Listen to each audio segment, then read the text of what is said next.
कमला Harris ने कहा, लोकतंत्र के लिए लड़ती रहूंगी। बैंक ऑफ चाइना के पूर्व प्रमुख को मौत की सजा।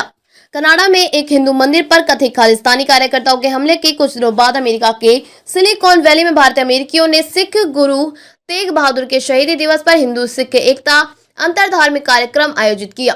सप्ताहांत में सैक्रामेंटो स्थित गुरुद्वारा संत नगर द्वारा आयोजित इस कार्यक्रम में हिंदू, सिख और अन्य समुदाय के 200 से अधिक सदस्यों ने भाग लिया है।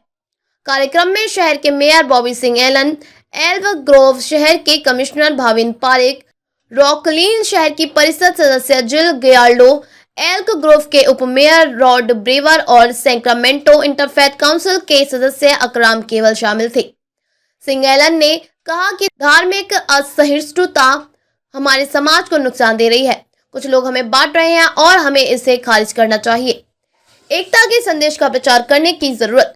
मुख्य भाषण में संत सागर गुरुद्वारा को नरिया दरपाल हुंदल ने कहा कि गुरु तेग बहादुर साहब ने धर्म की रक्षा के लिए अपना बलिदान देकर एकता का जो संदेश दिया है, हम सभी को उसे कायम रखना चाहिए और उनकी आज्ञा माननी चाहिए। हमें चाहिए कि आपसी भाईचारा व प्रेम की आवश्यकता के मिशन का प्रचार प्रसार करें। बैंक ऑफ चाइना के पूर्व प्रमुख लियू को भ्रष्टाचार में मिली मौत की सजा। बैंक ऑफ चाइना के पूर्व चेयरमैन लियू लियांगे को मंगलवार को अदालत ने भ्रष्टाचार और अवैध ऋण जारी करने का दोषी मानते हुए मौत की सजा सुनाई गई। उन्हें प्राण दंड 2 साल बाद दिया जाएगा। चीन के पूर्वी शेडोंग प्रांत के जिनान शहर की एक अदालत ने यह फैसला सुनाया। उन्हें 121 मिलियन युआन 141.61 करोड़ रुपए से अधिक की रिश्वत लेते हुए पकड़ा गया था। इजरायली उद महोत्सव में राकेश और कालीनाथ से जलवा बिखेरा। इजराइल में भारतीय संगीत के प्रशंसकों की बीच लोकप्रिय संगीतक और ग्रैमी पुरस्कार विजेता बांसुरी वादक राकेश चौरसिया ने यहां 25वें अंतर्राष्ट्रीय उद महोत्सव में अपनी स्वर लहरियों से श्रोताओं को मंत्रमुग्ध कर दिया। चौरसिया और तबला बालक पंडित कालीनाथ मिश्रा की जुगलबंदी ने संगीत प्रेमियों को बांध कर रखा। यह चौरसिया की इजराइल में चौथी प्रस्तुति थी। उनके चाचा पंडित हरिप्रसाद चौरसिया विश्वविख्यात बांसुरी वादक रहे। राकेश चौरसिया ने कहा, मुझे यहाँ बार बार आना पसंद है क्योंकि यहाँ श्रोता हमेशा गर्मजोशी से स्वागत करते हैं। इस बार में भी अच्छा अनुभव रहा।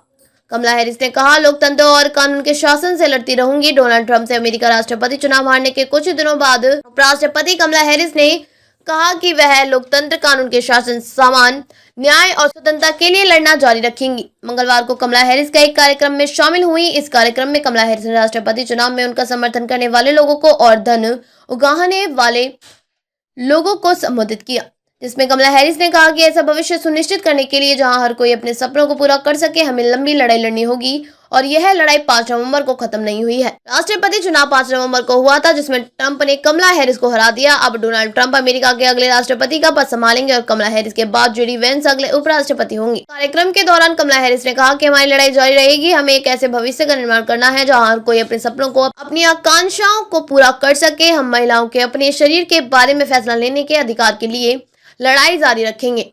उन्होंने कहा कि हम अपने लोकतंत्र, कानून के शासक और समान न्याय के लिए लड़ाई जारी रखेंगे। उपराष्ट्रपति ने कहा कि यह एक अनिश्चित समय है। हम अनिश्चितता और उस हर चीज से घिरे हुए हैं जो हमें चिंता में डालती है।